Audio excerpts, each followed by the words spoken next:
Friday the 13th. Spooky. Oh my goodness. Taylor. You're in Vegas right now. I am in Vegas right now. Oh, it's going to be weird going to Vegas and not doing Vegas, like, things. Ert's going to Vegas and not doing Vegas things. Well, he's not supposed to be doing Vegas things when he goes to Vegas, but I know. So we have a peptide conference. It's called the Peptide Congress. Congress, yeah. And so I'm super excited. One of our friends, Dr. Fitz, who's speaking at our event, is going and speaking there. I'm not sure what she's speaking on, but I'm excited to see her. One of Sarah Luwak Yes, is going to be there. Yeah. So we're probably going to go out to dinner. But she's there for a different conference. She's there for Arbonne. Yep. Yeah. And I was like, message Becca, Crease are going to be there. Crease is going with you, right? Yeah, Crease is going with me, one of our practitioners. So it'll be cool. I'm excited. I love peptides. I know that there's just like such a wide world of them. And so, yeah. And I mean, Vegas, it'll be warm and sunny, and Vegas is always good people watching. So yeah, I really, I don't know if I've told the story on the podcast. Yeah. Have I? Okay. Anyways, but you can tell it again. Okay. Long story short, we were in Vegas. Nick and I were in Vegas for my brother-in-law's 30th birthday a while ago. And it was right around Nick and I's wedding anniversary. So we went out one night for dinner at the Bellagio, and they have like a restaurant for sushi on kind of the balcony of the fountain. So you're like, I don't know, 2 or 3 stories up on the balcony. And I was messing with my wedding ring, and it slipped off my finger and fell out of my hand. And my engagement ring fell out onto the patio and bounced over the patio railing into the Bellagio fountain. And I was like, oh my God. Nick was like, what happened? It's like, my wedding ring just fell into the fountain. And he was like, what? And he's like lifting up the table. And I'm like, I saw it fall into the fountain, Nick. Like, I know it's in the fountain. And we fought the entire night. And so I reported it I filed a report, and we fought the whole night. I was sobbing. I called my sister at 2 a.m. Vegas time. I got super drunk. And the next day and so at the time my wedding band was one that my wedding ring slid into. So it looked really weird. And I'm looking at new wedding rings and what am I going to get? And Nick and I, it was bad. It was really bad. And so anyways, that was Friday night. Sunday morning before we left, I got a phone call that they found it, because they sweep the fountains for change and stuff. And so I tipped the guy $50 or $100 maybe. And I never got it cleaned. And 9 years later, when I got my wedding band fixed and changed, they cleaned it and they were like, this is in great condition. I was like, tell my husband, because he's been bothering me for 9 years that I haven't gotten this cleaned ever since I threw it in the fountain. And he's like, there might be diamonds missing. So I told the girls, I was like, there's this really good sushi place at the Bellagio we should go to. Oh my gosh. Just don't mess with your wedding ring while you're there. So hold on. You didn't go into the fountain? Do you think I dove off of the 3rd story balcony into the fountain, swan dive? No, I did not jump. It's also a really big fountain, and no. In the fountain? I don't think you can go in there. I don't think you're allowed to. I think you would probably be arrested. Pretty sure you would be arrested. So we got it back. All is well. We're still married. It's fine. I can only imagine. Oh man, the shit that he gives you, the shit that my husband gives me too. I got a text message from our assistant the other day, and she was like, I don't know if this is crossing the line, but I wish I could be a fly on the wall when you and Art have arguments. And I was like, oh, why? Because he's a fucking smartass. I was like, we really don't argue that much. We just bicker with each other and then we're done. Or we just don't talk to each other for a little bit and then we're fine. So I have this really bad habit of not locking our car.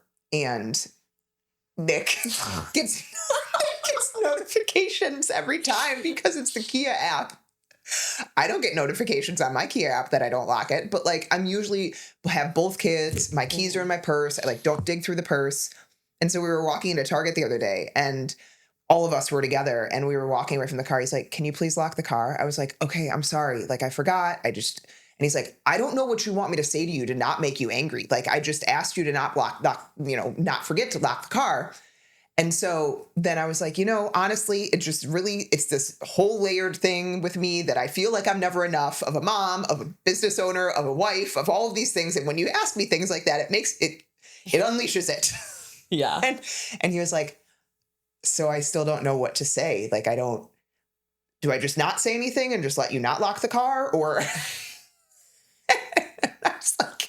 I was like, honestly, you can't win here. I'm sorry. I'll lock it. But you park it in your garage? Sometimes, yeah. So like when I park it in our garage, I typically don't lock it. It's in the garage. Yes, exactly. 90% of the time I would say otherwise, I lock it.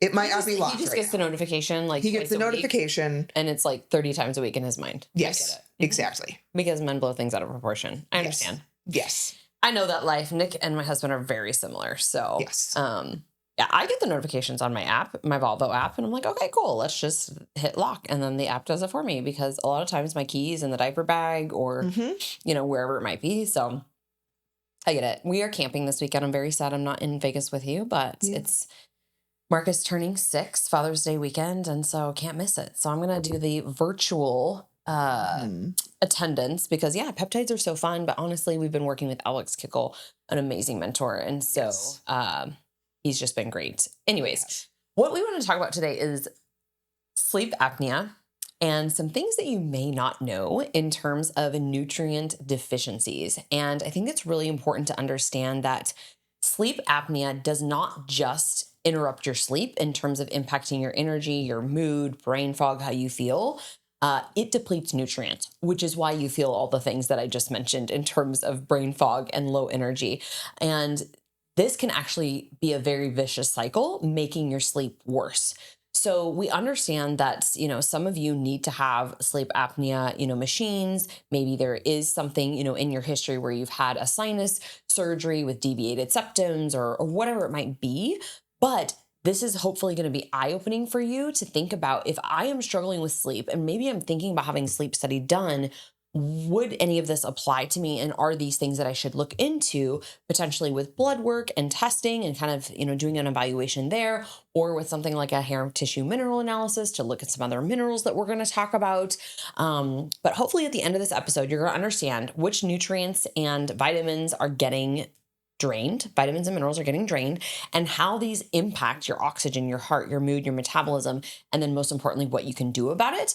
And then we're also going to talk about women's health and how poor sleep increases our cardiovascular risk. And so we know, I can just say that poor sleep is worse than a hangover. I truly feel like it makes me feel that I'm getting sick with something when I have not slept well. I feel very puffy and inflamed.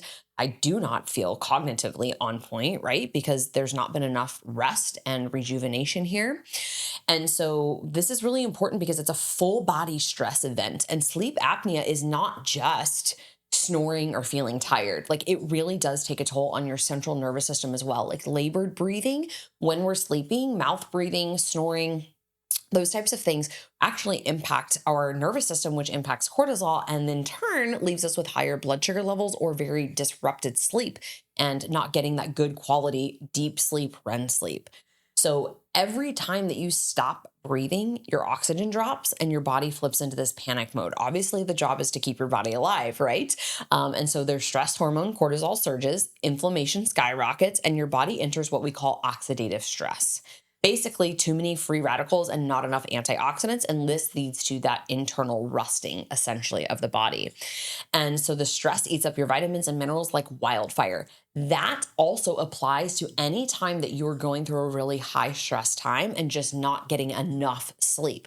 So when we think about this, I'm always thinking about vitamin C, magnesium, vitamin D at a minimum, and zinc as well. I would say those 4 when I'm going through a higher season of stress. So postpartum, if I felt sick, if we have something going on in the business, we're working on a big project, I have Wednesdays and Thursdays, which are insane days, that I've pulled in some extra nutrients, maybe some adrenal cocktails with some of those minerals, more sodium, potassium, all of that to support the mineral balance in the body so that I'm combating feeling very puffy and drained. Because I don't know if you guys know this, but what we do, we got to be mentally sharp. We got to show up. We got to be thinking critically. We put a lot of mental energy into test evaluations, emotional energy into the calls and lab reviews and working with our clients.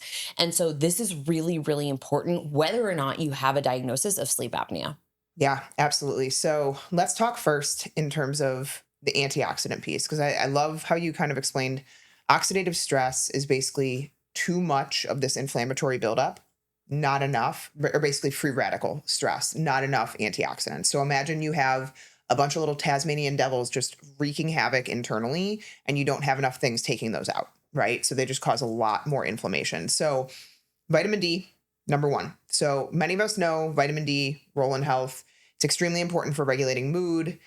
Immune function is probably the biggest in my mind. It also helps control inflammation. So vitamin D obviously catches a lot of interest for its benefits for sleep, and for the sleep consequences that accompany vitamin D deficiencies. And vitamin D for us, when we look on labs, if someone comes in taking a vitamin D and their levels are still low, we know that there is something going on, because vitamin D gets depleted by the immune system when there's a lot of immune activity. And so if you have something and it's just continuing to be depleted, we use vitamin D as kind of like a marker of regulation, knowing that when vitamin D starts to regulate itself, we've resolved probably some things going on, because now vitamin D is not just constantly being depleted. And so there is obviously a relationship between vitamin D and sleep. And there's new research that's adding to the understanding of how this vitamin and the lack of it can basically affect nightly rest. So for sleep quality and quantity, there's a lot of research that shows vitamin D affects both how much sleep we get and how well we sleep. Okay, so vitamin D deficiency was linked to short sleep duration. It found links between insufficient sleep and the lack of vitamin D to be especially strong in adults age 50 and older.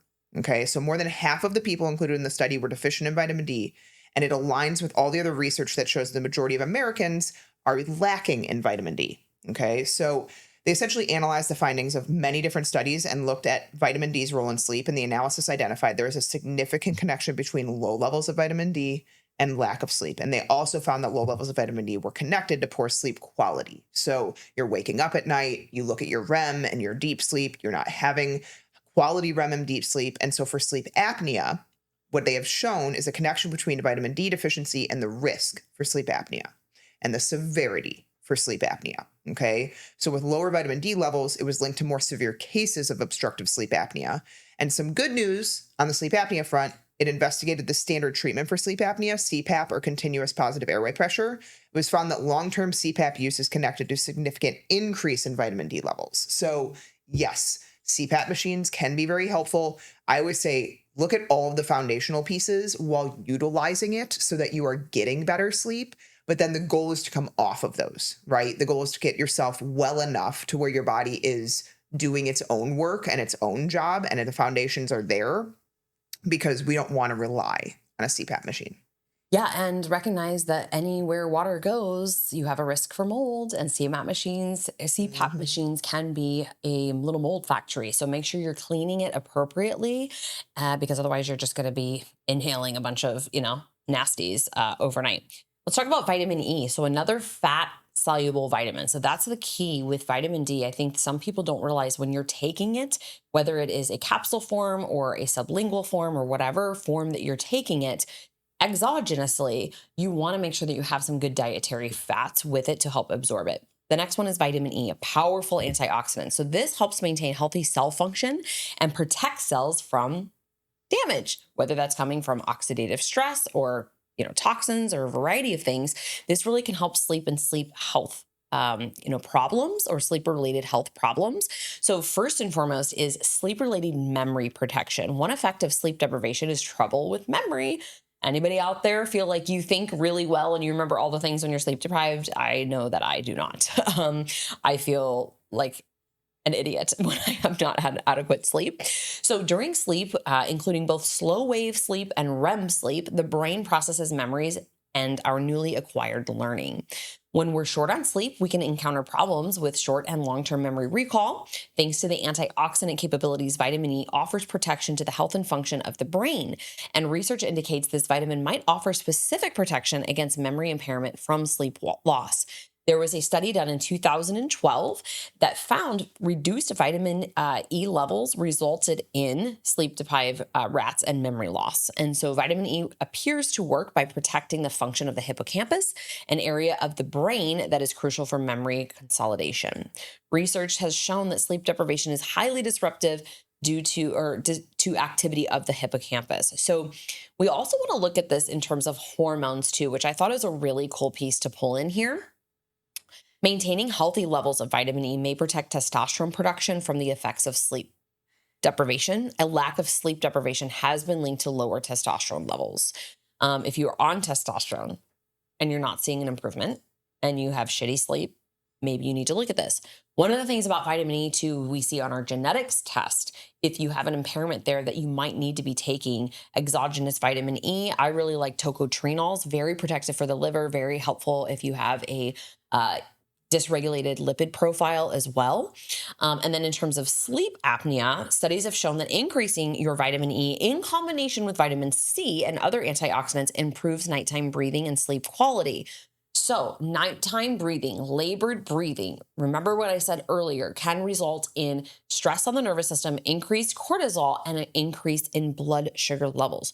So, this is where we're going to start to see a connection here with obesity and diabetes. Or if you are somebody tracking your blood sugar levels and you're like, hey, I'm always in the hundreds or, 100 and teens, 120s.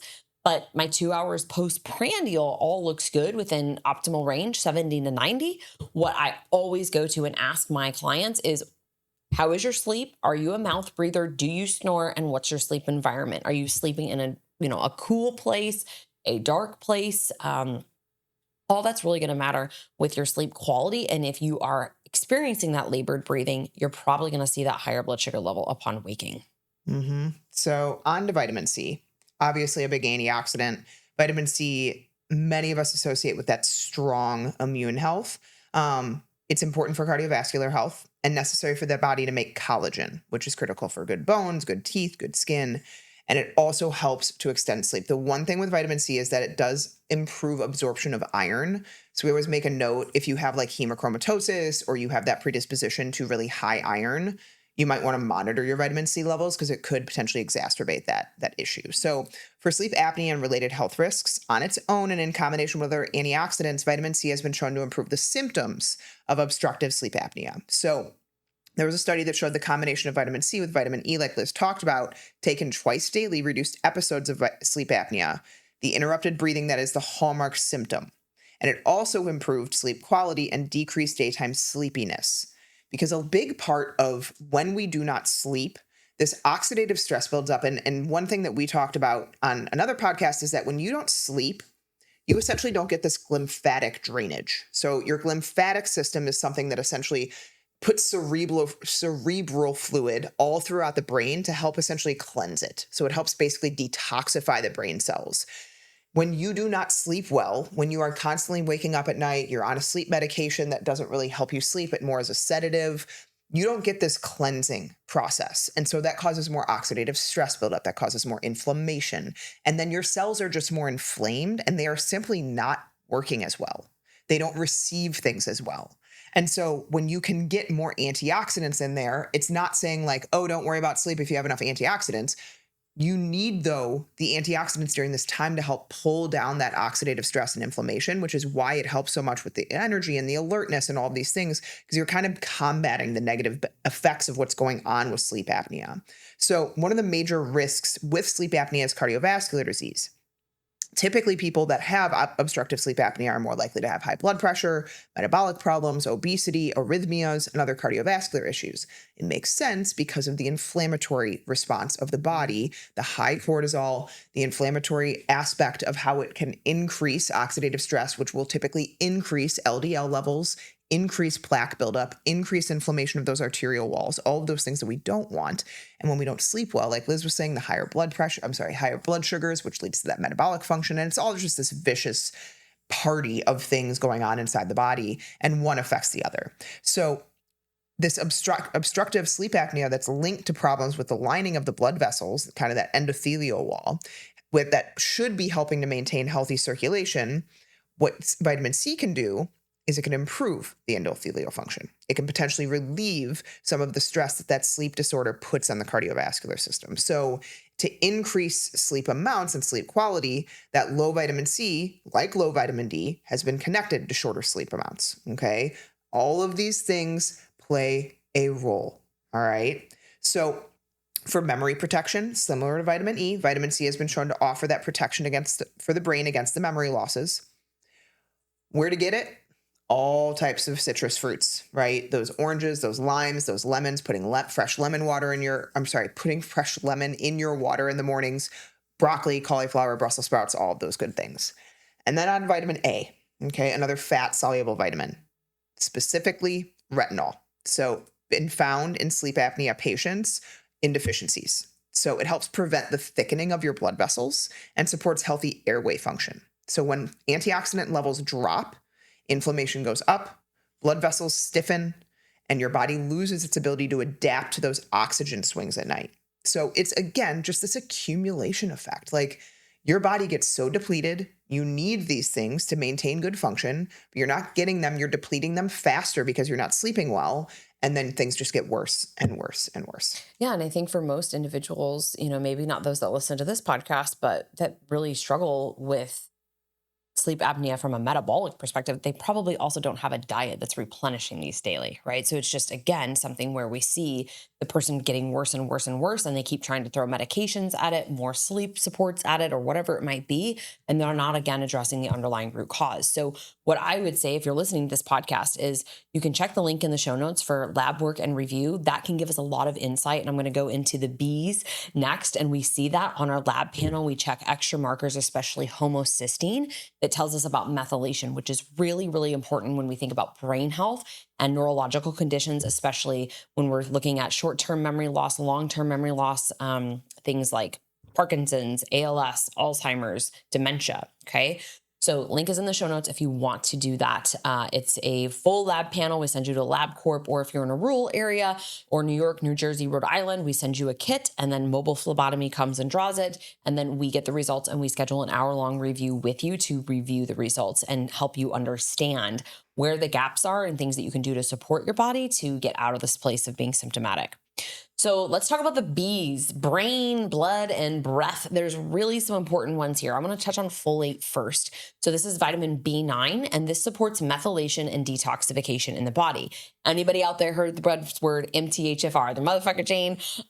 Whether or not you have that doesn't even matter, to be honest with you, because so many people have some impairment with their methylation pathways, turning folic acid, the synthetic form of B9, into active form of folate in the body. And that's really important. You do not have to have the MTHFR gene mutation to have issues with methylation.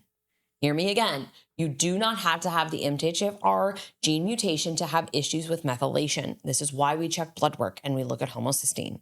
Okay, so this is really important. And the catch here is that low stomach acid, which is common for those of you with mouth breathing, poor sleep, tossing and turning, insomnia, or also struggling with, needing a CPAP, have poor absorption of B12 and folate in the gut because you have low stomach acid. And so even if you're consuming supplemental forms of B vitamins, you might not be absorbing them. And that's why I really like to look at one of two products, actually one of three products. One is Methyl Ease from Practitioner Depot. It's got intrinsic factor in there to support the absorption.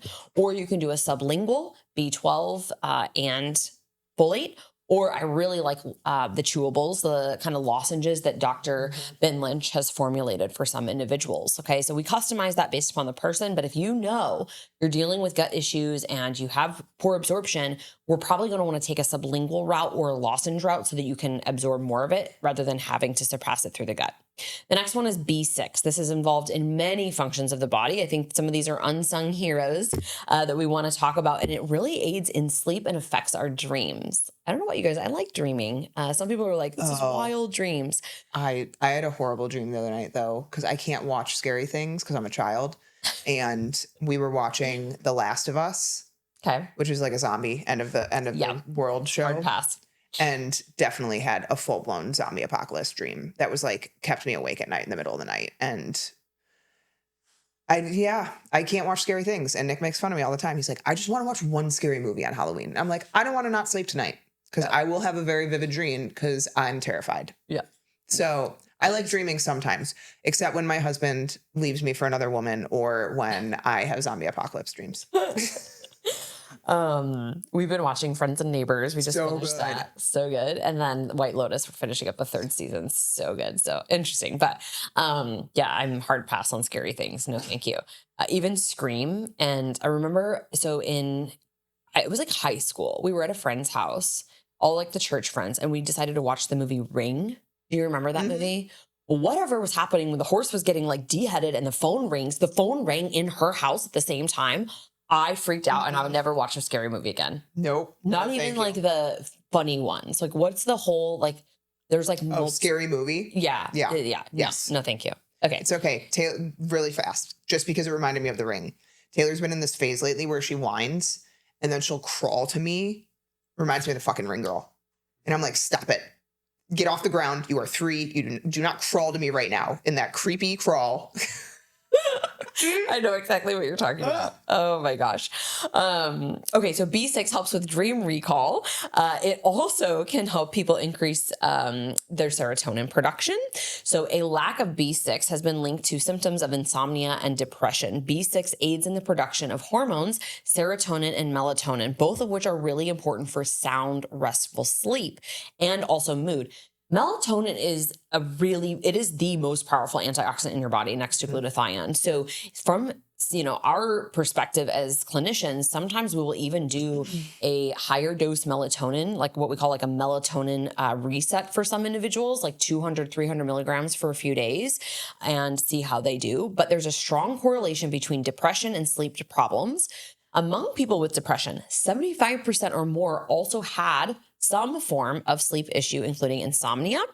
Not everyone with depression experiences insomnia or short sleep. A smaller number of people sleep excessively, and a disorder known as hyperinsomnia or hypersomnia. So this is particularly common in teenagers and young adults with depression. So in studies of older adults, higher intake of B6 was connected to a lower risk of depression. So where do you find that in your diet? Bananas, carrots, spinach, potatoes, great sources of B6, obviously dairy products, eggs, fish, whole grains, those types of things. But it's always important, again, talk with your doctor, get labs done, do some further investigation, because an excessive level of B6 can also be linked to insomnia. So it's a sweet spot here. It's a balance, right? And then we think about B12. So this is what we call a sleep-wake regulator. And so several studies have demonstrated this vitamin is involved in regulating that cycle to help keep your circadian rhythm in sync.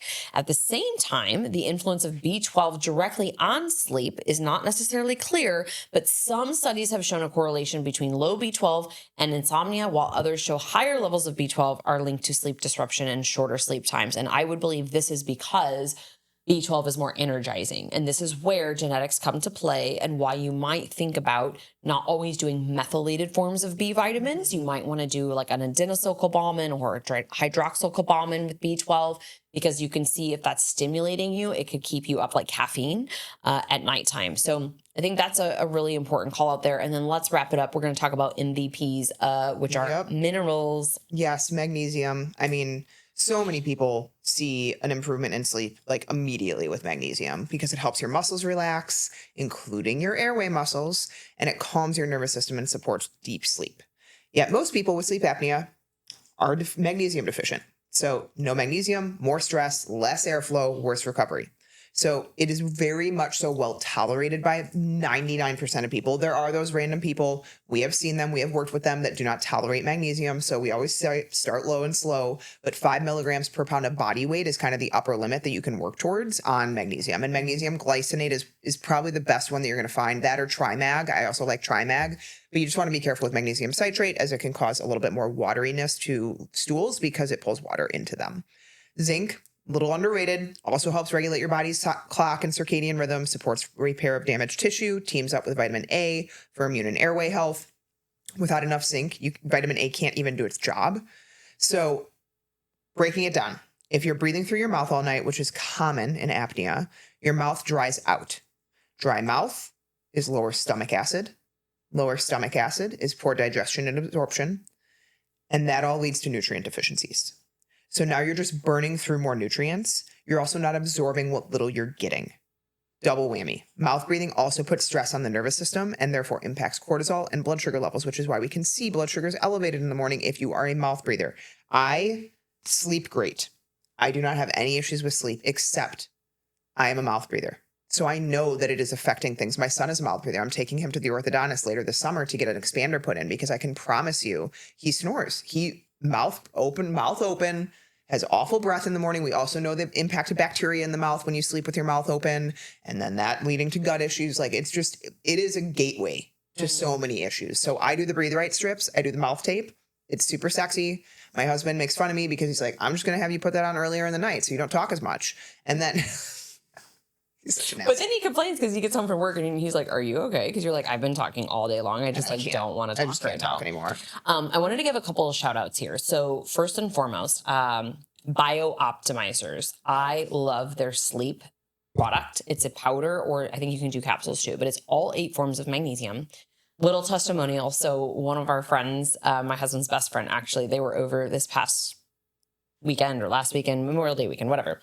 And she's like telling me how he's been like jerking in his sleep. And she's like, he's like hitting me and it's like waking me up and I'm startled, all this stuff. So I was like, listen, take this, give it a shot. I text her like 3 days later. She texted me the next day and go, he slept really soundly. So I texted her like 3 days later. I'm like, how's he doing? She said, oh my God, it's a game changer. He's sleeping so peacefully. I had to get up and check that he was still alive. I'm like, magnesium really is a miracle mineral. So I would definitely try. We have a coupon code with them. It's just FitMom.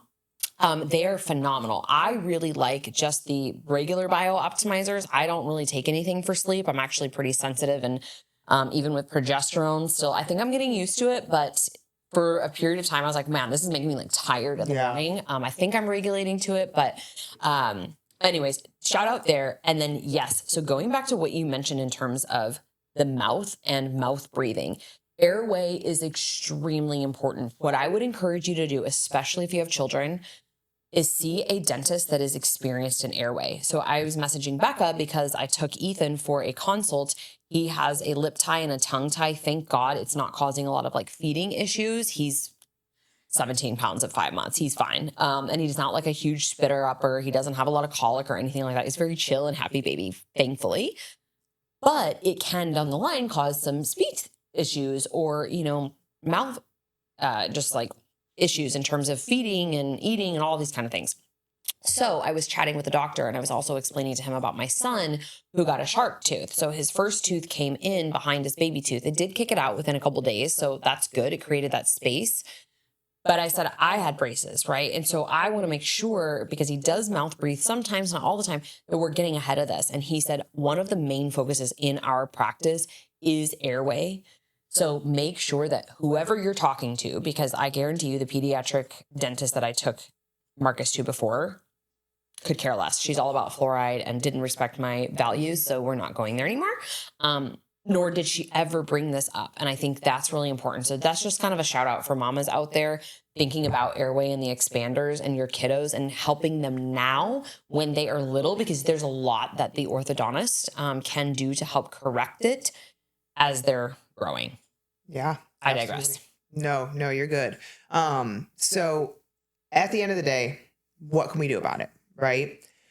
Test your levels. You can test vitamin D. You can test B12. You can look at other B vitamin status when you're looking at MCV and MCH and all of the markers on the CBC. You can look at red blood cell magnesium. You want to get red blood cell magnesium. You don't want to just get magnesium. It's a different thing. Zinc levels in the blood. You can look at all of these things. Tissue testing, hair mineral tissue analyses are also really good for some of these things because it can be hard to look at blood levels of minerals. Vitamins, a little bit different, but minerals can be a little bit trickier because they're in the cells a lot of times. Eating antioxidant rich foods, dark colored berries, greens, nuts, seeds, healthy fats. Like we talked about, a lot of these are fat soluble vitamins. If you don't have enough healthy fats in the diet, you don't have enough calories in the diet, you're not going to have the things that are going to help these absorb. Supporting digestion, chewing thoroughly, address mouth breathing, don't chug water with meals, supplement properly. Do not just take all of these things that we just talked about. Too many antioxidants is also bad for the immune system. So like if you constantly take high doses of resveratrol and, all of these different zincs and melatonin and all of these things, you actually suppress immune function. You need the immune system to have some type of a response. And with too much antioxidant in the body, you actually suppress that response. So there is research that shows that really high doses of antioxidant can cause cancer because you basically suppress the immune system. You also typically don't want to take really high doses of vitamin C or antioxidants around your workout because you're going to suppress the inflammatory response of the workout that's needed to develop muscle tissue. So just a heads up. Most of all, address the root causes. Like if you are struggling, sleep is a multi-layered thing. Sleep apnea is, yes, very much so airway inflammation, but that inflammation can be driven by a lot of different things. And so if you need help to understand, identify, get after the things that you are struggling and you have not found those answers, book a call with our team, schedule lab reviews with our team. The one thing that I love about lab reviews is it's like a first step, right? You are getting answers that you haven't had before. It's a much easier process than trying to argue with your doctor on, can you please run these labs for me? I know that I don't have quote unquote a reason or a diagnostic code to put with them, but like, and then they run part of them and then they don't even tell you why some of them are out of range and they say everything's a normal. Like, skip that. Get what you know, get what we know is important. We'll tell you what is important. And then have the 1 hour review with us to be able to understand what's going on. We connect it to your symptoms. We have you fill out all the intake forms. It's a huge health history. You are talking to us. We are not just like recording a video for you. You're talking to us and we are explaining so that you can understand why you feel how you feel and then starting points of what to do with it. So if you feel like you are struggling, if you feel like your body is broken, all of the things, schedule an appointment with us. The link is in the show notes. But sleep trumps everything. So if you are not sleeping, make it your focus. Find out why, put things in place to help, because it will be the nail in the coffin, quite literally.